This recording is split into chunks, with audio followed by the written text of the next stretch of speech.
Welcome to another DACA Thriving Tuesday. We are delighted that you're joining us today on June 9th as we await for the Supreme Court decision. My name is Dr. Lisseth Rojas-Flores. I'm a psychologist and an associate professor in clinical psychology at the Fuller School of Psychology in Pasadena. Welcome. And I am Norma Ramirez. I am currently a PhD candidate in clinical psychology, and I am also a plaintiff in the SCOTUS case that we are waiting to hear from. Thank you, Norma. Yes, with Norma and the Thrive Center for Human Development, which is a research center at the Fuller School of Psychology, we are bringing you these tips and trying to accompany you in this journey, this undocumented and DACA journey. The Thrive Center is founded on the vision that all human beings, regardless of immigration status, can thrive even in the midst of uncertainty and adversity. Together, we have created this space to talk about the strengths and the vulnerabilities of DACA and undocumented folks. And especially as we are together waiting for the Supreme Court decision anytime in the next 3 weeks. I want to remind you that 2 weeks ago, we introduced to you our DACA resources, especially in the form of a little accordion, homemade accordion that you can do at home. You print this resource from our website, and then you paste it. It's a little arts and crafts for you to put together. But you can download this resource from our Thrive Center. It's a free resource, and we're adding through the weeks more resources to supplement some of the conversations that we're having here. We welcome you to connect with us and to find what we have to offer, and we welcome your comments, your questions, your concerns as we move along. What we're going to be doing today is we're going to be talking about engaging, developing your network, engaging with your community, and also seeking and nurturing healthy relationships. We are in the midst of much disruption with police brutality, with racial injustice. It's disrupting our sleep. It's impacting us in tremendous ways. And compounded with that, we have the pandemic, the COVID-19 pandemic, that is forcing us to socially distance. I'd rather say physically distance. In a time when we are waiting, in biting our nails in many ways, as we wait for the Supreme Court. And it's a time where we need to be connected with the community, but at the same time, the messages that we're getting just for health's sake is to stay home, to hunker down. And so we are going to, Norma and I, try to wrestle with this mixed messages that we are getting at this moment in time, especially as we think about being connected to our community and maintaining healthy relationships. Norma, what do you have to say about this? This is a big conundrum. And how do you engage your community? How do you maintain healthy relationships in such a context? Yeah, I mean, that is definitely a big question that we are going to wrestle with. I think that, first of all, we have to acknowledge that we have very real, legitimate reasons for isolating, for wanting to, move away from people, to protect ourselves, because we're stressed, because messages in this country, like, we don't know who we can trust, who is someone that will be there for us. And so those are all very valid reasons as to why we would not necessarily move towards connection. And I think that what we want to emphasize is that, those strategies can work. We're not saying stop doing that. But what we are saying is take notice of when you're doing them and if that's always the best choice to make. Because sometimes it is a good idea to reach out and connect. And so we want to focus on the part of where you can connect and how to go about that. Yeah. And so, And I just want to say, I think you highlighted a good point, because one of the messages that we're trying to communicate is that not all the undocumented journeys are the same, and not all the paths lead to in this journey have straight lines, and some things might be helpful to some and not to others. But the point is to question, right? What is it that you're doing? Why are you doing it? And to make the best choices in different moments. And one of them is what you're saying is, when do you engage with the community? When do you reach out to others? yeah. And so with that, I think something that is really important is to really identify um, the kinds of relationships that you want. I think first of all, we have to acknowledge that, so that way we kind of know what we're looking for.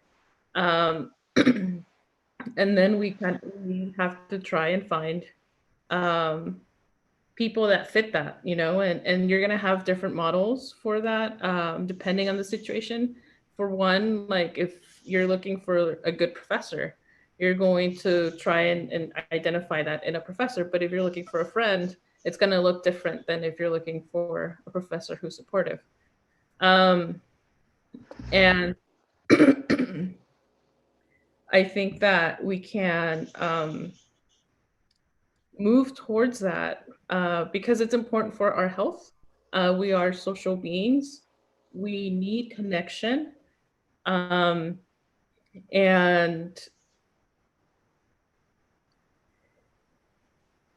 I think by connecting, we are doing something that it's sort of like it's going against the oppression that we face. I think a lot of it is meant to isolate us. And so when we take that steps for agency, we are showing our resilience, and we are resisting at the same time. It's a very good point, Norma, because you're right. We all have this profound need for social connection, and we're basically fundamentally social beings. And when you have a community that is marginalized, often the best way to disarm us is precisely by isolating us. And the resistance comes from connecting, from maintaining those links to our community, to people that care and can nurture our soul and restore and affirm our beings. I'm very aware that in moments of big stress, the big pull is to isolate, right? As a way of protecting oneself from attacks from others, from the anti-climate environment in which we live, to really kind of dig a little hole in protection. It's not a criticism, it's a survival reaction. But on the other hand, there is the pull and the need to connect. Because, like you said, yes, we are profoundly social beings. Yeah. I know you wrote an op-ed recently. Do you want to highlight some of the things that you mentioned about that? Because I think you made some great points that we should keep in mind. Yeah. I think something that, at least what I can sort of, if I can summarize, I think it's that, one, we need each other, and we need relationships that, cross these social borders. Um, that, our lives have been marked by a border. And so we need to be able to cross those social borders that we have, because we need each other. Like, I don't just need other people like me, but I need people that are different from me to see my humanity, to care about me. Um, and in that process, they also need me. We don't talk about that very often, but in the relationships where we do have that different set of um, advantages and disadvantages with our social location, I am very important to them, you know? And I think it's often seen as like, oh, well, no, it's the other way around. Like I need you more than you need me, but it's actually very equal in that sense. And so that's something that I always emphasize. Yes. We need to step out of our comfort zones and make those relationships because as we do these movements, you know, the civil uprising that's happening, the protests, the the reading, educating yourself, volunteering, all of that matters. Absolutely. But we cannot miss the individual relationships Yes. that are going to have the lasting effect in our lives. And Yes. so that's what I emphasize. And we need good relationships. We need people who will challenge us when we are stubborn, you know, when we say no to care, no to love, no to support. We need people who will come in and challenge that because I think the majority of us are very accustomed to being self-sufficient because we've had to be. And so when someone tries to help, we're like, wait, what is that? And so we need people to challenge that. We need people who will be honest with us.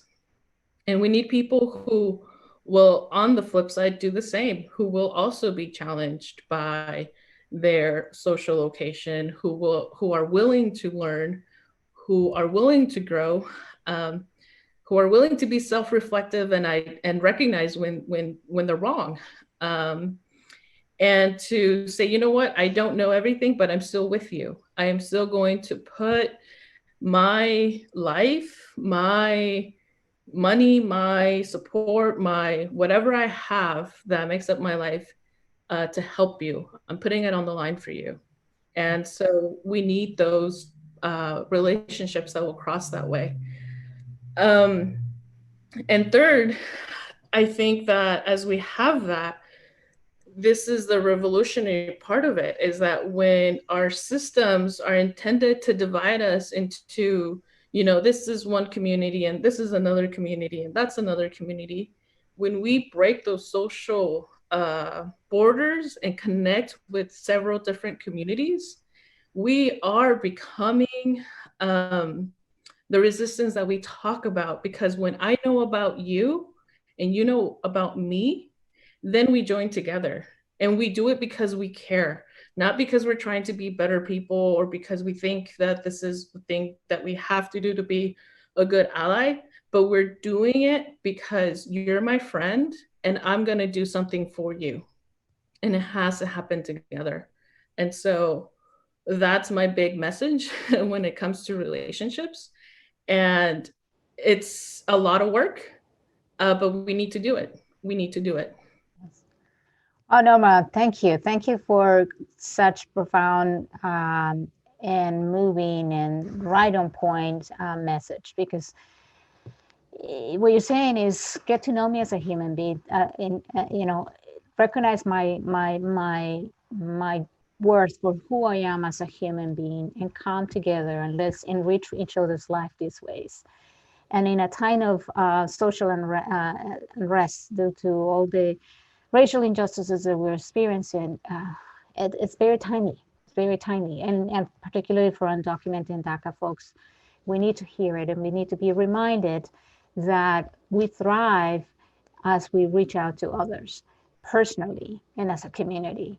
And I just want to add to that you know, the social connection at a personal level also improves not only our mental health, because you find support, solace, and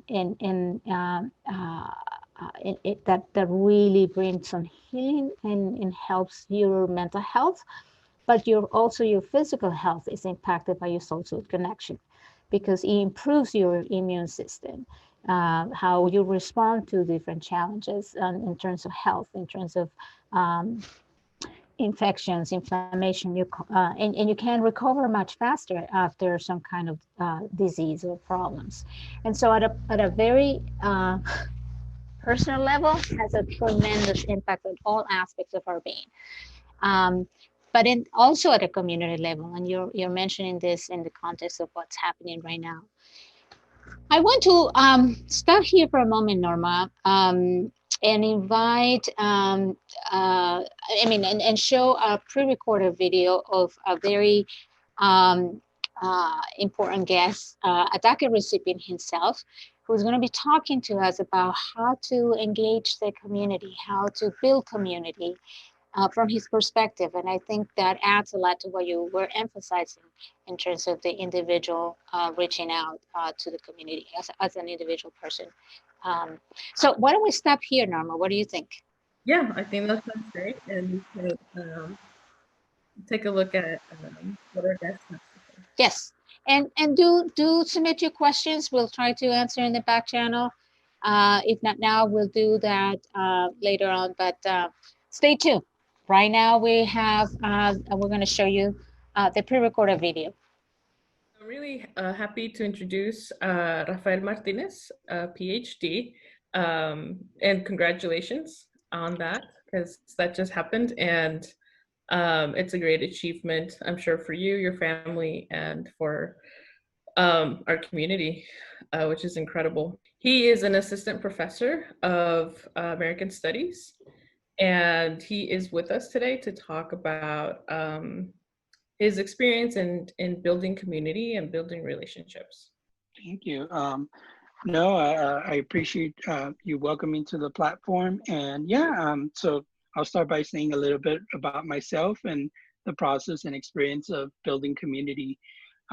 So, you know, when I was an undergraduate student in California, there was no DACA that existed at that particular time and period. So, I research and study the immigrant rights movement and the undocumented youth movement. And this particular phase of my life and what many undocumented students is what we call being in the shadows, right? The being in the shadows phase, not really being public and talking about our identity and our status for obvious reasons. And when I arrived at college as a freshman, I was one of those students who was very much told and shamed by many of my family members not to speak up and not to say anything. And it wasn't until I had paid almost a year's worth of out-of-state tuition for not AB 540 bill existed in California at the time already.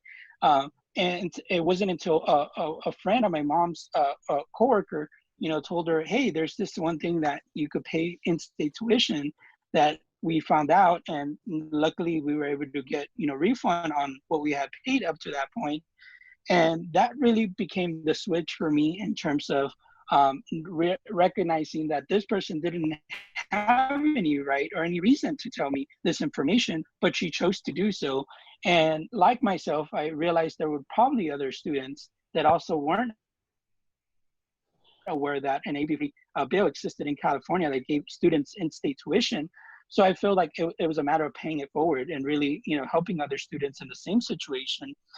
And that's when I, grew awareness that there was an organization called the Espíritu de Nuestro Futuro on my campus of Cal State Dominguez Hills. And that was actually one of the first AB 540 groups, organizations in the state at that time.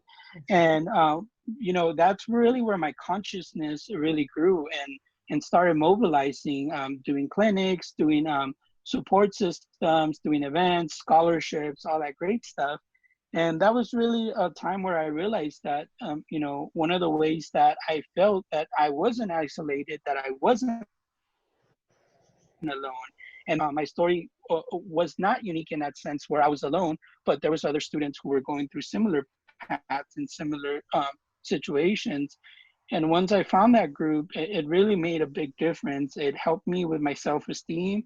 It helped me with my motivation to accomplish my goals. And it provided me with a community and family support that I needed in a place, in an institution where many of us don't see ourselves reflected in it. And so that was really important. And that was a big difference going through undergrad and paying for tuition out of pocket, so to speak, working full time and going to school full time, having my parents' support, and then going to graduate school in 2012 when the DACA decision happened in June of 2012.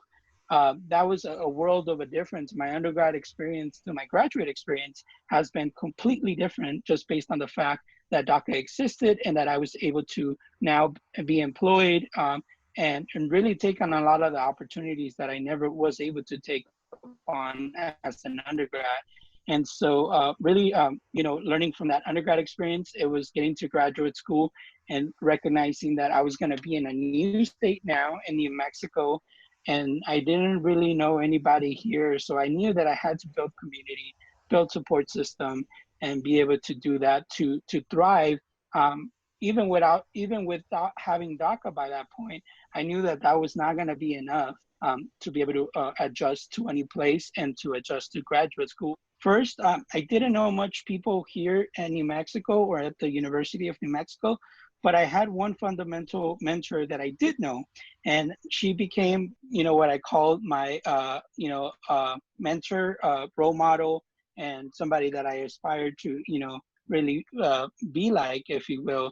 And I knew that as long as I had her support, it was what I needed to really get my foot in the door and to opportunities, and that she would have my back ultimately, and whatever came about in the institutional sense.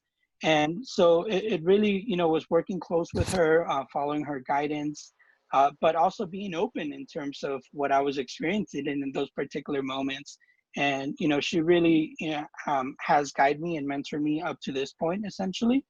But the other unique way that I was able to approach it, even before I moved to New Mexico, one of the things that I did was utilize social media to its full effect. I started researching and finding people that were key leaders within the Latinx community here at UNM, people who could be potential mentors or potential support systems. And basically, I started friending them on Facebook. And I remember really clearly showing up to an event, at the first event probably that I attended at UNM. And some of those people already recognized me by the time that I got to UNM, just in the interactions and connections that I had built with them on social media. And of course, being genuine and courteous, if you will, not that I was reaching out to them as like, ambitious or anything like that. And then just emailing professors, emailing folks ahead of time really helped out. And, in that same way, when I got here, I started seeking out ethnic centers like the Centro de la Raza here at UNM, where I could feel that other students and other folks who shared similar life stories that I could simply go have lunch with, go hang out with. I will admit that naturally I feel like I'm an extrovert, so that kind of helps out. And I recognize that not everybody has that comfort level of socializing and, able to talk to folks in that same personality trait, if you will. But one of the things that I did was I simply showed up to as many events as I could. And not necessarily to talk to people, not necessarily to chime into the conversations many of the time, but I simply showed up. And even if I was in the background, even if I was quiet and not necessarily participated in the events, after a while, people start recognizing your face. And believe it or not, people recognize people who show up to things as being interested in the community, as wanting to develop community, if you will. And naturally, I had people who just kind of, push me into certain positions, into certain roles, but also just, were willing to support, if you support their events, and you support their actions, if you will, whenever you need help with something, they're more likely and inclined to help you out. Fun fact, I hate roller coasters, and this definitely has felt like a roller coaster ride. I'm still that person that when I see certain documentaries that do exist on the movement and the experience of DACA and undocumented persons, I'm still that person that cries, because it does feel like a roller coaster and all the stages that we've been through, if you will. So my message, or kind of the way that I like to approach it, is when I first started speaking out, of course, it felt weird. I still felt very uncomfortable with it. And I mean, to this day, I still feel uncomfortable when I speak to it.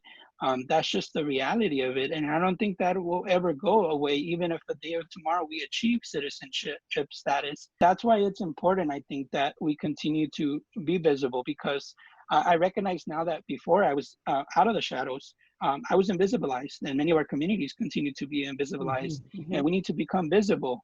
And the only way that we do that is sharing our story. But I always tell students that or students and non-students and undocumented communities, that your story is your property and it's your right, and you choose to when you share it. I think that, this moment in time and in history shows us that we need to be much more connected, and that while we're processing our own individual forms of oppression on our own identities and statuses, we must recognize that those oppressions are across multiple forms and happen across multiple communities. And it is very of our Black brothers in the Black Lives Matter movement.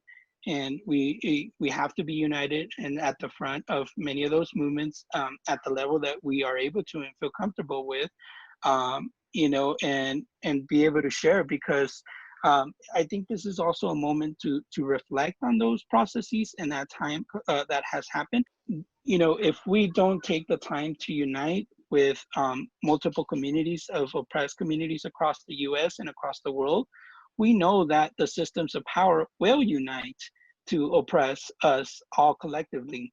And so that is what is at stake, I believe. That is very much what is at stake for our multiple communities. And I also urge a lot of our undocumented youth and DACA recipients to go back and look at some of that history, because you will see that many of the tactics and strategies that have been used by the undocumented youth movement, fall back to the lines of civil rights periods, and are very much influenced by that period of action from the Black movement that has happened since the civil rights period. So, I think that we have to unite both here in the United States, but also keep an internationalist mindset and be also united in solidarity with a lot of the actions that are happening. And sometimes that means taking a break for things like social media, because it can be stressful and it could be detrimental. And there's moments where I have to take a break. And it doesn't mean that I'm not thinking about these actions and speaking about these actions, but maybe I'll choose to rather speak to people that I feel comfortable speaking about these actions and letting out some of those emotions and anger, rather than putting them on social media about something that I don't feel comfortable with, if you will. What do you do with hope? I think that we all find hope in different places and different experiences and different parts of our being, if you will. And I think, I was just talking to a good friend yesterday about this, and, seeing what motivates us, what challenges us to keep going. And I'll stick with something that he said that I thought was really profound, and is that a lot of times in our society, we are told to be very individualistic and follow our goals and our dreams for ourselves. But as community people that we are, in the cultures and communities that we come from, that is never really a reality, right? It's always about our family. It's always about community. It's always about the people who've supported us along our journeys. And so the place where I find hope is precisely, first and foremost, starting with my family unit, right? Is honoring my parents for the struggles and that they've made. When I graduated from my bachelor's degree, I gave them that because I told them that was their gift for putting me through my bachelor's degree. And then now in my graduate experience, now that I have my own family and I have my daughter and my partner, they've been the ones that have given me the strength to finish graduate school. And starting a new position, it's for the family, but also, you, know, as I mentioned earlier, when I started graduate school, now now I'm starting that hope in the journey of becoming a professor. I'm already reaching out to community members in Arizona and looking to connect with people over there. So my hope is, I don't want to go over there and be successful for myself, but I want to go ahead and continue to build community there. And I think that's where the hope lies, is really thinking about what the impact that we do and the impact that's going on in our society, our world, and we continue to build a better world for the next generation to come.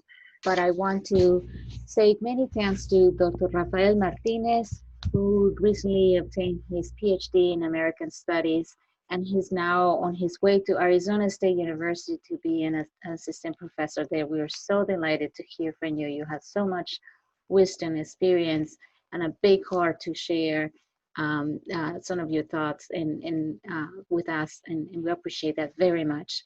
I welcome all of you to check his UndocuTalks podcast. You heard him. He definitely has much to say and definitely grounded in the American history, which again, I find such an irony that you as a DACA recipient are studying American, have studied and is an expert in American history and American studies. We thank you so much for reminding us that we need to be engaged, we need to build community for our own sake, for our own mental health, for affirmation of our self-esteem and our worth, but also to pay it forward to our community, to our family, and to also other marginalized communities that are suffering. So thank you, Dr. Rafael Martinez. Dr. Rafa, we are delighted. We wish you all the best in Arizona. Gracias. Gracias. Thanks for having me. Absolutely. Thank you. Hi, welcome back. So we just heard from Dr. Rafael Martinez, and I think, he's telling us a lot about community and how to engage with it. In his talk, we can see that he was very proactive. From the moment that he knew he was going to a new city, he began looking up ways to connect with people from there. So he did that with people, to make friends. He did it with professors, and he did it with finding ethnic centers at his university. And then he went and joined events, where he found that that's where I guess he started to experience that sense of a community where people began to know who he was, even though it had just only been through Facebook. And we also hear how he uses hope to continue moving, which I think is very important in these times where we're wondering, like, well, when we're bombarded with everything that's happening, how do we engage? How do we reach out? And so I think he highlights really well what hope means for him and how he uses it. And so now, Dr. Rojas-Flores. Yes, thank you. Thank you for summarizing that for us. But some of the main points that Dr. Rafael Martinez made, Norma. Now, you know what? We actually have a question from the audience, and it's very relevant to what's going on right now. Let me read it to you and to the rest of the folks that are with us right now. It says, how can we, the Black community, stand with our Latino brothers and sisters during the current racial injustice, systemic racism conversations we're seeing in light of the executions of Breonna Taylor and George Floyd and obviously many others? What do you have to say to that, Norma? Yeah, I think it's a really important question as we're talking about community and building these cross-cultural border relationships. And I think, first of all, I want to highlight that immigration is not only a Latinx issue.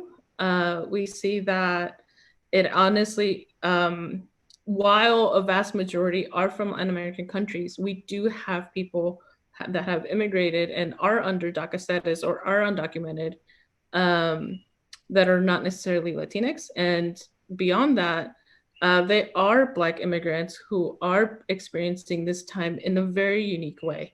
And so I just want to put that into context as we move to answer this question. Oh, that's a very good point. Yes, because we have many Afro-Latino folks in the DACA and undocumented population that we're trying to address here. But I think one of the points that the viewer is highlighting with his or her question is at the core of this problem, whether it's the racial injustice that we see with the deaths of our African American brothers and sisters, is that there at the core is the structural racism that cuts across race and ethnicity, and that sees the other and tries to and marginalizes the other. And so it cuts across the African American community, cuts across immigrant communities, regardless of immigration status, regardless of race and ethnicity. It's an issue of marginalization and injustice. It's a social injustice.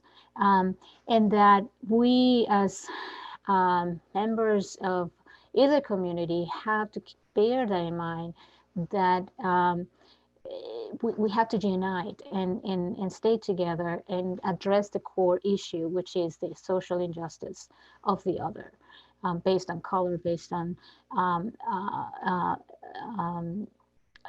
many other variables that are often used to excuse a system that oppresses the other. Yeah. No, I mean, I think that's a good point, that we are all under this the same system. Yes, and so I think we see it now in the protests that are going on. We're having people from all walks of life raising their voice. The Latino community and undocumented folks are out there, partnering with the African American community and raising their voice about this racial injustice. We know that also with the DACA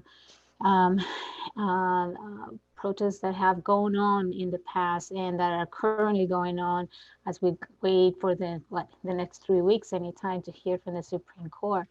We also will probably see many African American communities standing by with the undocumented and documented community and raising the voice and saying, okay, enough's enough. We need these folks definitely deserve to continue to live in dignity and to stop and basically stop disturbing these rhythms of life and bringing so much fear and uncertainty to this community.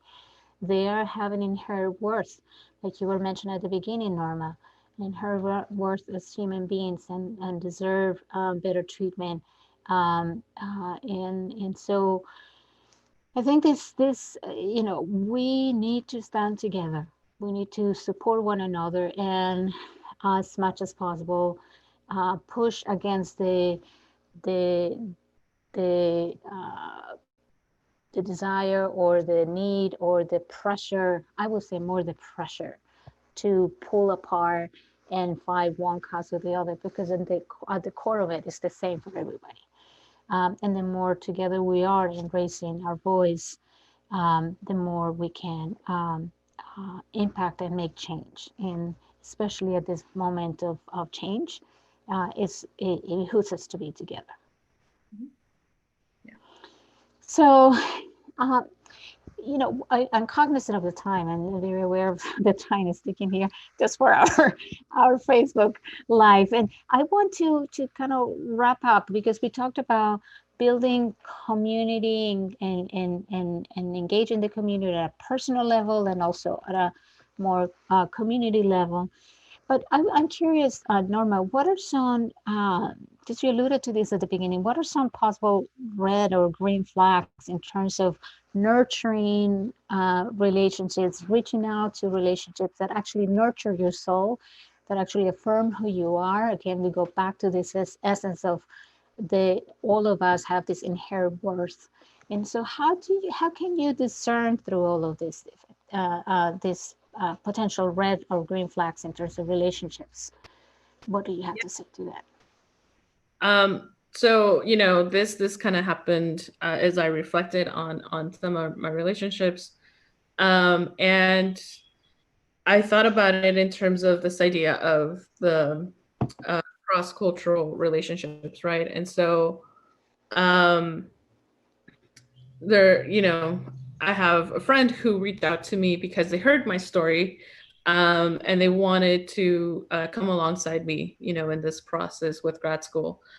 And so in thinking about this, some of the green flags I think that I can think of is that someone that we are more willing, I think, to reach out to is someone who knows about undocumented and DACA folk, where it's not like, a newsflash for them. Because on the flip side, we have people who have an anti-immigrant rhetoric. And so we don't want to go there because we already kind of know what we'll get. And I would say there's a time to go to those people and try to educate it, but in a time where vulnerability and stress is high, yes, it's very, very important that you protect yourself and reach out to the people that actually nurture your soul, right? There's a time for everything. And in these moments of this next 3 weeks, the stress is at its maximum. Vulnerability is right there. And you want to reach out to people that nurture your soul, correct? Yes. And with that, I think in my opinion, I would leave that to people who are friends and stuff to manage, their family members and work members who have that anti-immigrant rhetoric. Oh, good. So you said you're enlisting folks to be your shield, right? I like that. That's a strategy. That's a very good strategy. There's sometimes when you can't take something, but you can sell a messenger who can protect you and buffer that for you and give you that mental and emotional space that you need to put yourself together and keep moving forward. Yeah.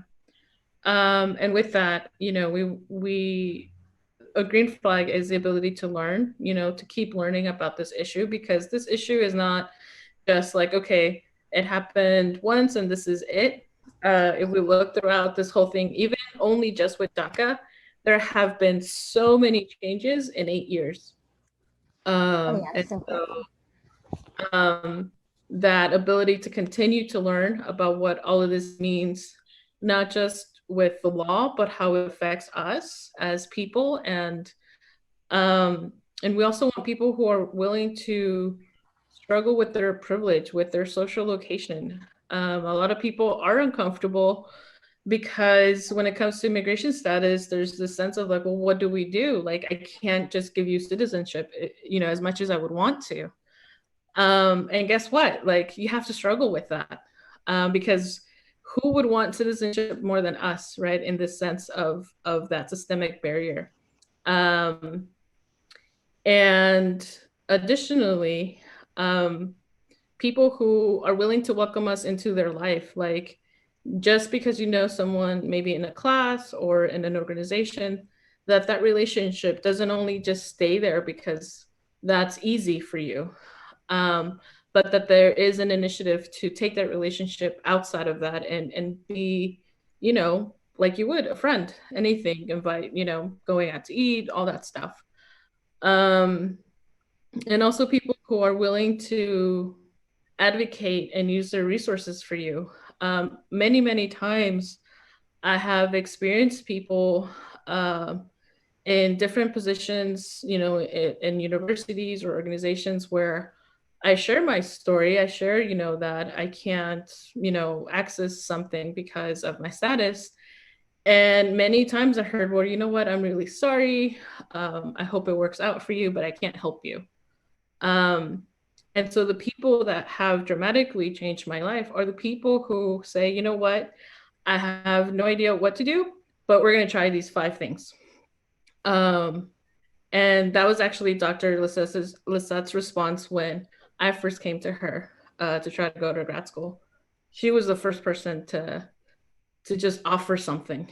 And so we need those kinds of people. And we need people who can admit if they're wrong, apologize, and work to be better, who are people who are reflective. And lastly, I think we need people who will honor our boundaries. I've experienced this in different forms where I'm primarily right now surrounded by white people, and as good meaning and well-intentioned people as they are, they get defensive if I don't trust them immediately. And so I think that the people who really make a difference are the people who can understand that it takes time and that are willing to again, wrestle with what that means for me and for them. And so I think if we take those together, we can start to identify who are people that we can reach out to, that can be there for us in a way that is with people that are not necessarily within our community, to try and build those relationships. Yeah. Thank you for those honest tips that you're giving us based on your experience. Because you're right, you have to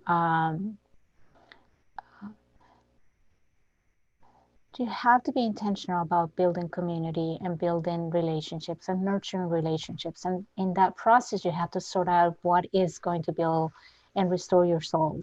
And if it's not, either you create a plan of action where somebody else can shield you from it, or you basically decide to invest somewhere else that actually moves forward with who you are, who values your worth and can help you move forward. So I really appreciate your honesty, Norma. That's very, very important. You know, we're in a moment where all our lives are interrupted. All the rhythms of life have been interrupted for all of us. But even more so for the marginalized communities, communities of color, the African American community, the Latino community, who is currently still afraid of what may happen, that they might get deported, that ICE might can raid their homes. And now with a particular group right now with DACA, and as they, we have 3 more weeks perhaps that in which the Supreme Court is going to come any minute with the final decision that in many ways, people are bracing themselves because it's a threat for their survival in terms of work and the implications that it has for not just themselves, but the well-being of their community or their immediate family. Where it's a time where the fear of uncertainty is rampant and it has escalated to a tremendous level of stress among this particular group. So I think in this moment in time, of high stress, we have to be aware of that we need to be connected, that the social bonds between us are particularly important, if not essential, if not absolutely crucial for our survival in this moment in time. We have talked about how to reach out individually to others and how to reach out to the community at large. As a way of giving support and giving the best we can to support that group, but also those groups, but also to build our own network of support. So we hope that these tips, these honest, open heart kind of comments that we have made have been helpful to you as you continue to move through this journey. We hope that you can draw the strength, the affirmation, and the love that you need to continue moving forward in this DACA journey. Recognize that not all journeys, not all undocumented journeys are the same, but we do all need social bonding. We all need social connection. We all need support. And it takes both ways, back and forth, like Norma was mentioning. As we move forward, we hope that you can continue to join us next week on June 16. We are talking about nurturing our creativity and really pushing to embrace our faith and spirituality as a form of resistance, as a form of self-care in a time of uncertainty. So we do welcome for you to join us next week on June 16. Obviously, we will backpedal and we'll try to respond to the immediate need, knowing that we might have a response then for instructions or not. But if not, that's what we plan to talk about. So Norma, do you have any last minute point that you want to make before we wrap up our chat here today? Just that, regardless of what happens with the decision, we are still going to be here. We are still resilient and powerful, and no law can take that away from us. Yes, yes. I want to say amen to that. Yes, absolutely. Absolutely.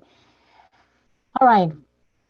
We're with you in solidarity. We're with you and praying for you, and we're hoping for the best and continue to try to contribute our 2 cents in this and shift in the narrative to remind you that you are very strong and recognize that you're vulnerable as well, but to challenge you to embrace your vulnerabilities and your strengths as we move forward.